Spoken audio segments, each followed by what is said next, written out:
Summer வந்தாச்சு. What's your plan for this holiday? எங்க கிட்ட விட்டுருங்க, நாங்க பாத்துக்கிறோம். VGT Holidays. GT Holidays, South India's #1 travel brand. Delivering smiles all around the professional careers. Reach us to reach them. இந்த March மாதத்தினுடைய ஆரம்ப காலகட்டம் இப்போ இந்த வாரம் என்ன போயிட்டு இருக்கு சார்? நிற்குமா? ஏன்னா ஆல்ரெடி இம்பேக்ட் ஆரம்பிச்சிருச்சு, அதை பற்றியும் பேசலாம். நிற்குமா சண்டை? ஒன்று ஒருத்தர் அடிக்கிறாங்க, இன்னொருத்தர் அடி வாங்குறாங்க. இவங்க கை ஓங்கிருச்சு, இவங்களால எந்திரிக்க முடியல அப்படின்னு நின்றோம். அப்படின்னு ஆரம்பித்து 48 பேர் முக்கியமான ஆட்கள், 1-2 இல்லை. ஏன்னா அன்னைக்கு ரகசியமாக அண்டர் கிரவுண்டில் இவங்க கூடி டிஸ்கஸ் பண்ணி முடிவெடுக்கணும். அது இன்றைக்கி கூட போகிற அப்படின்னு இவங்களுக்கு தெரிஞ்சிருச்சு, இஸ்ரேல் தெரிஞ்சு அன்றைக்கி கரெக்டாக அந்த இவ்வளோ கீழே இருக்காங்க அப்படின்னு பங்கர் பஸ்டரை போட்டு இம்மிடியேட்டாக ஏற்கனவே இந்த மாதிரி அடிப்பாங்கன்னு தெரிஞ்சதுனால, வருஷ கணக்கு அடிச்சுட்டு இருக்காங்கல்ல, தெரிஞ்சதுனால நான் போயிட்டா எனக்கு அடுத்து சுப்ரீம் லீடர் யார், அப்புறம் ஐஆர்ஜிசியில் இவர் போயிட்டா இவருக்கு யார், எல்லாத்தையும் ரெடி பண்ணிட்டாங்க. ரெடி பண்ணி திருப்பி அடிக்க ஆரம்பித்தா அடிக்கிறாங்க.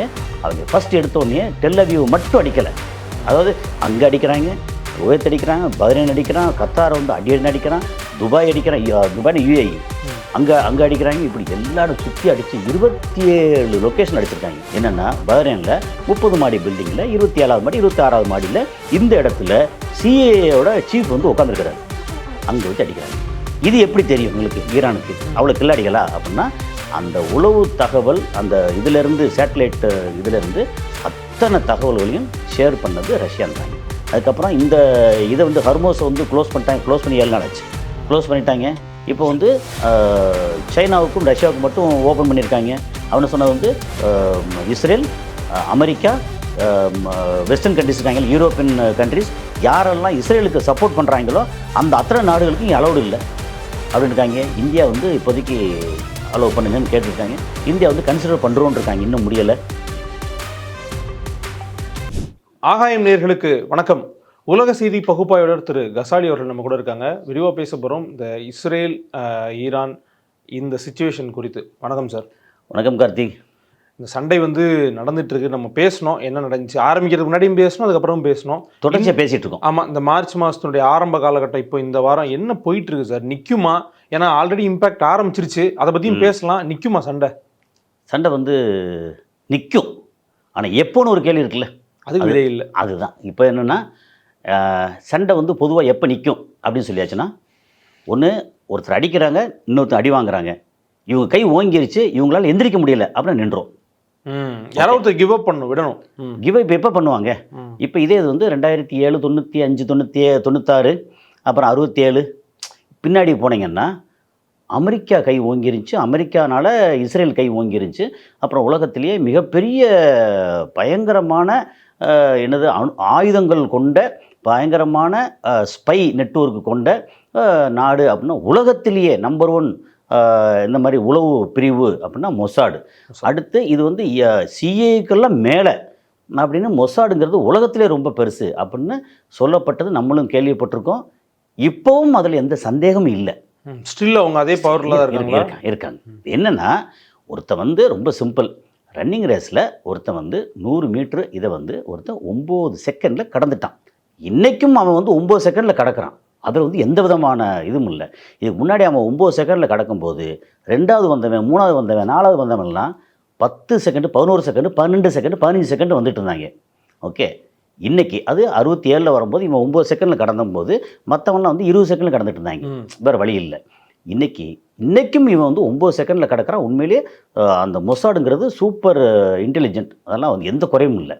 ஆனால் என்னென்னா, அதையெல்லாம் தாண்டின இடங்களில் அது KGBயாக இருக்கட்டும், அல்லது இவங்களோட சைனாவோட இருக்கட்டும், இல்லை இந்த மக்கள் இருக்காங்கல்ல ஈரான், இவங்களே முன்னாடி 15 செகண்டில் ஓடினவங்க இப்போ 10 செகண்டுக்கு வந்துட்டாங்க.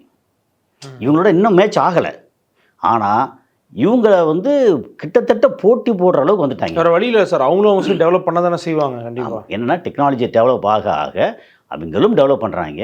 விஷயம் என்னென்னா, இப்போ மொசாடு ஃபஸ்ட்டு ஏன் சக்ஸஸ்ஃபுல்லாக இருந்தான்னு சொல்லி ஒரு சின்னது சொல்லிடலாம். என்னென்னா, இப்போ நம்ம ஒரு நாடு, நம்ம நாட்டில் இது ராவாக இருக்கட்டும், RAW இந்த மாதிரின்னா அவங்களுக்கு வந்து கொடுக்கக்கூடிய சம்பளம் இது இந்த மாதிரி சில விஷயங்களுக்கெல்லாம் கவர்மெண்ட்டுக்கு நேரடி கணக்கு சொல்ல வேண்டியதில்லை. எனக்கு இவ்வளோ இது ஒதுக்கிடுங்க, நான் வந்து எதுக்கு வேணாலும் எப்படி வேணாலும் செலவு பண்ணுவேன். ஸ்ட்ரெங்க்னு சொல்ல மாட்டாங்க. என்ன சொல்லலாம், இப்போ உங்களுக்கு வந்து இப்போ நீங்கள் வந்து ரா ஏஜென்ட் அப்படின்னு சொல்லியாச்சுன்னா உங்களுக்கு சம்பளம் வந்து 1 லட்சமா 10 லட்சமா, இல்லை நீங்கள் வந்து என்கிட்ட வந்து விஷயத்தை கறக்கணும் அப்படின்னா நீங்கள் என்கிட்ட வந்து 10 லட்ச ரூபா பேசியிருப்பீங்க. நீங்கள் கொடுக்குறது 10 லட்சமா 2 லட்சமா 5 லட்சமா இவ்வளோ யாருக்கும் தெரியாது, சொல்ல வேண்டிய அவசியம் இல்லை. உங்களுக்கு தேவை வந்து மேட்டர் கன்வே ஆகுச்சா அப்படிங்கிறதான்.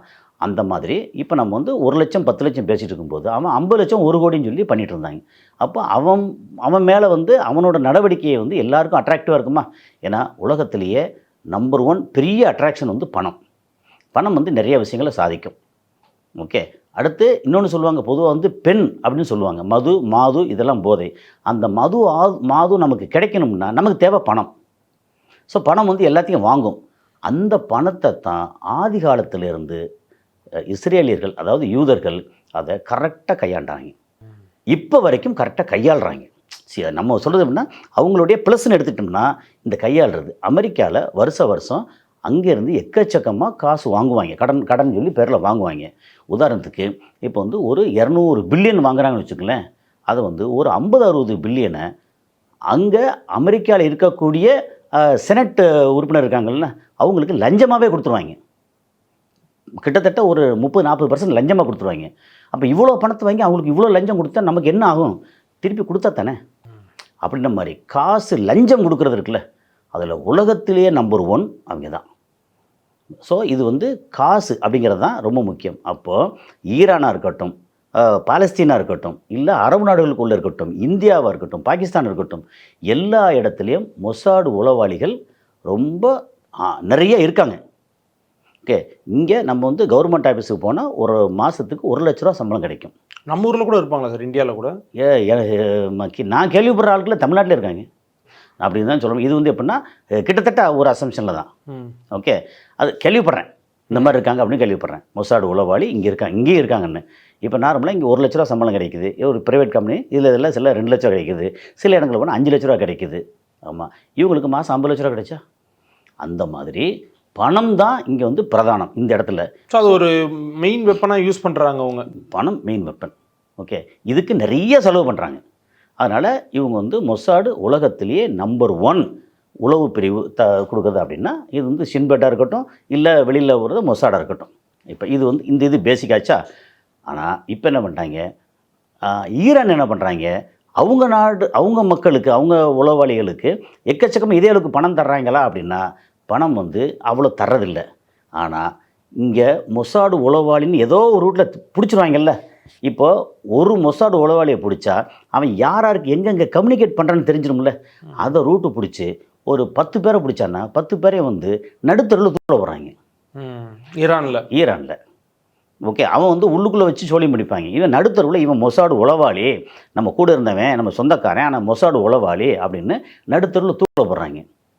அப்படி தூக்கில் போடப்பட்ட ஈரானியர்கள் இருக்காங்கல்ல மொசாடு உளவாளி, அவங்க வந்து கடந்த ஒரு 2-3 வருஷத்தில் பார்த்திங்கன்னா ஏதோ 10-15,000 பேர் சொல்கிறாங்க.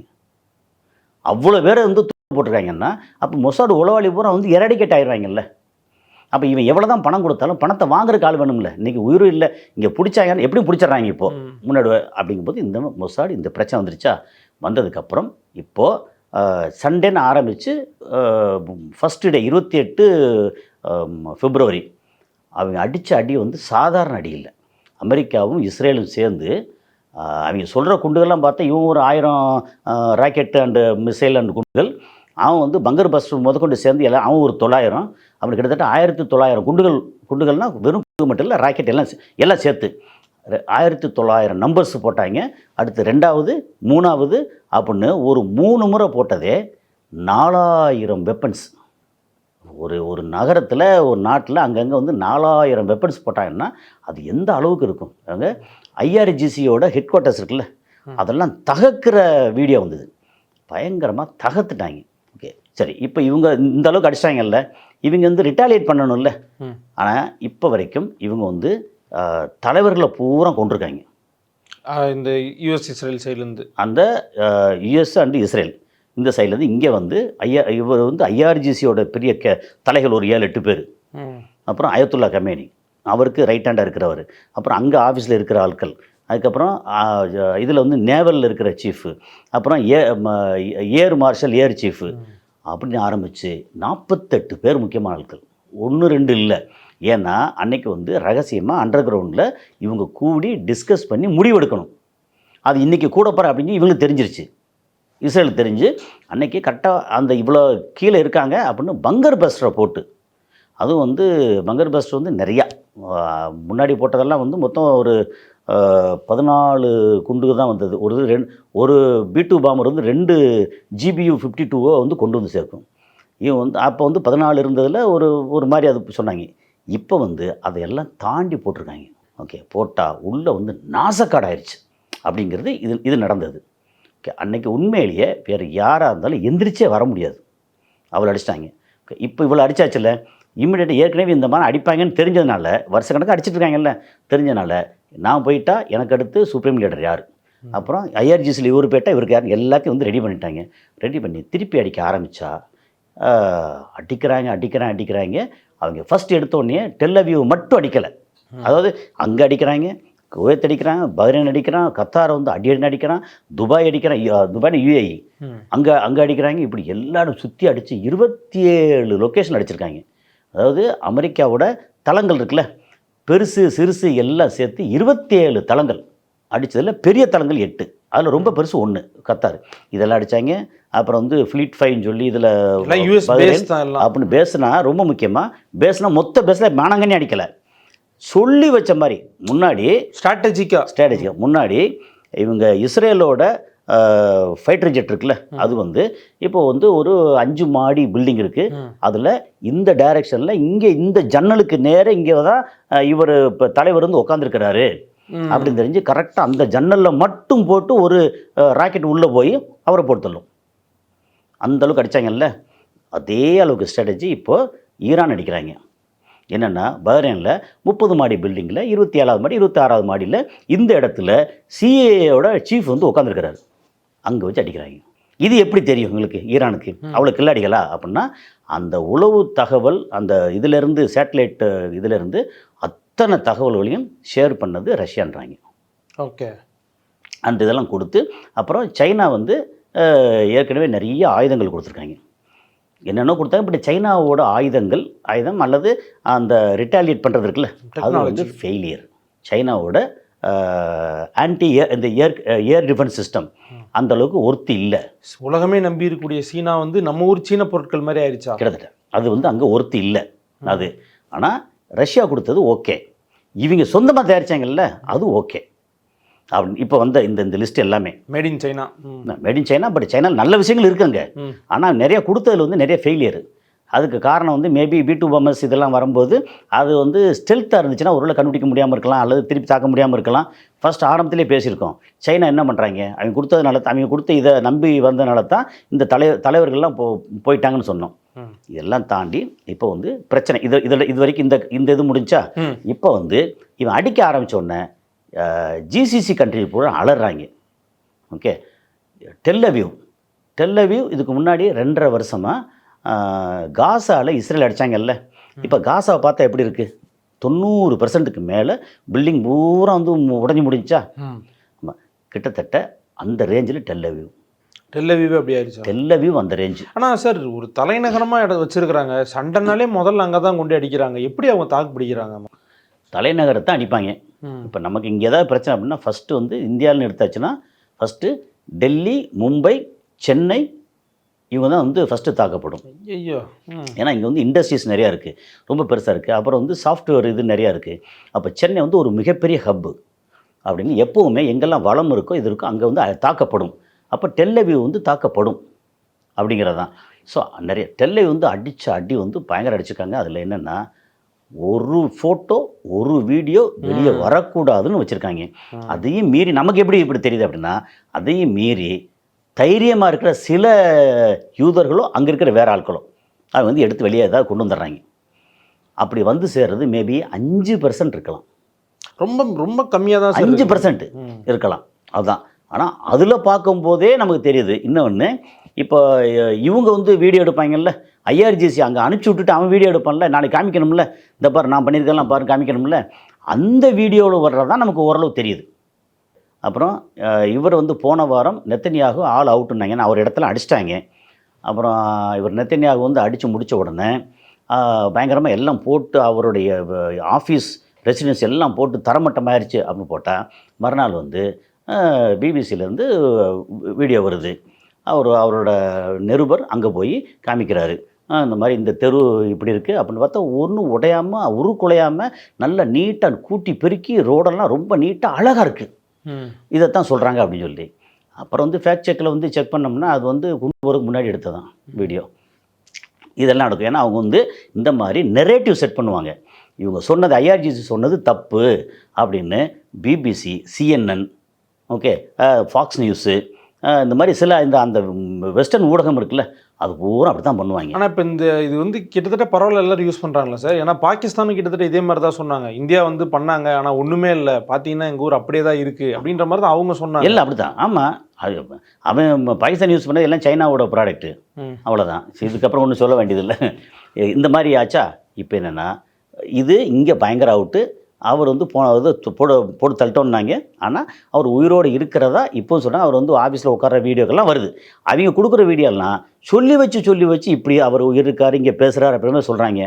ஒருவேளை அந்த நெத்தன்யாகுவோட அந்த பேசுகிற டிஸ்கஷன் இருக்கு இல்லையா, அது வந்து பழைய வீடியோவாக புதுசாக நமக்கு தெரியாது. எதுவுமே அதை வந்து ஃபேக்ட் செக் பண்ணவே முடியாது. ஓகே, அவர் உயிரோடு இருந்தான்னு போனா என்ன, ஆனால் இவங்க அடிக்கிற அடி பயங்கர அடி. இப்போது இஸ்ரேல் எடுத்தோம்னா இஸ்ரேல் வந்து அந்த மாதிரி இப்போ இன்றைக்கி கரண்ட்டில் இஸ்ரேல் நிலைமை வந்து நில குலைஞ்சு போயிருக்கு. அது போக முந்தா நாள் வந்து கொரம்ஷாகர் 4 போட்டாங்க, அதை பற்றி பேசியிருக்கோம். அது வந்து 1000 கிலோ வெடிபொருளை தலையில் சுமந்து போய் அடித்தது. அதை வந்து தடுக்க முடியாது, ஏன்னா அது வந்து ஸ்டெல்த்து, தடுக்க முடியலை. டெல்லவியூவில் போட்டு அடிச்சிருச்சு. இது அப்புறம் பென்குரியன் ஏர்போர்ட்டில் அடிச்சிட்டாங்க, அப்படின்னு எல்லாத்தையும் அடிச்சிட்டாங்க. அப்புறம் கொத்து குண்டுகள்பாங்க, 100, 120, 150 குண்டு, சின்ன சின்ன குண்டுகள் இருக்கும். பட் அது அக்ரிமெண்ட் படி தப்பு இல்லையா சார்? நிறைய இன்டர்நேஷனல் அக்ரிமெண்ட் படி அமெரிக்கா வந்து ஓகே ஒழுங்காக இருந்தால் தான் இந்த அக்ரிமெண்ட்லாம் எல்லாம் ஃபாலோ பண்ணுவாங்க. அவங்க ஃபாலோ பண்ண மாட்டாங்களாம். இப்போ வந்து இவங்க மட்டும் ஃபாலோ பண்ணணும்னா, அவன் கத்தியோட வரும்போது அக்ரிமெண்ட் வந்து நீ கத்தியெல்லாம் தூக்கூடாது அப்படின்னா நம்ம கத்தி தூக்கம் கையில் சும்மா இருப்போமா? நம்ம இந்த பரியரும் பெருமாள் அந்த பிரின்சிபல் கேட்பார்ல, அவனால் அவனை கேட்க முடியுமா? முடியாதுல்ல. அவ்வளோதான், அதே மாதிரி தான். ஓகே, அங்கே வந்து கொத்து போட்டு தாக்கி எங்கே தெரியுமில்ல, முதல்ல இங்கே வந்து கொரம்ஷாகர் ஃபத்தா 1 and 2 இங்கே போடும்போது ஜெருசலத்தில் கொத்து போட்டாங்க. அங்கே கொத்து போட்டு அடி, அதை வந்து ஒன்றுமே செய்ய முடியாது. பட் சார், என்னதான் இன்டர்நேஷனல் அக்ரிமெண்ட்ஸ்லாம் இருந்தாலும் எல்லா நாடும் அதெல்லாம் அப்படியே வச்சு தான் இருக்கு எல்லாம் வச்சுருப்போம். அப்படி பார்த்தா நேற்று இந்த கொத்துக்குண்டு இவன் போடுறதுக்கு முன்னாடி ஆரம்பத்தில் போட்டது வந்து இஸ்ரேல் வந்து இவன் மேலே போட்டாங்க கொத்துக்குண்டை. தெஹ்ரானில் நீ போடுறியா நான் போடுறேன் அப்படின்னு.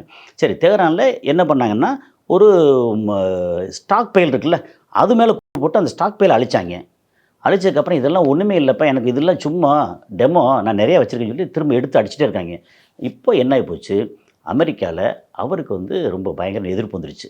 நீங்கள் வந்து மொத்தமாக இங்கேருந்து கொண்டு போனே இல்லை, இந்த பக்கம் 2 கப்பல், அந்த 2 கப்பலுக்கு காவலாக வந்து 20-25 கப்பல்னால் ஒரு 50-60 கப்பல், அது போக வந்து ஹெலிகாப்டர், அது மேலே வந்து ஒரு 90 F-35, F-15, F-16, அப்புறம் இது இருக்கு இல்லையா ராப்டர் விமானம் அப்படின்னு ஆரம்பிச்சு இங்கே ஒரு 90, அங்கே ஒரு 110, அப்படின்னா ஒரு 200 ஃப்ளைட்டு.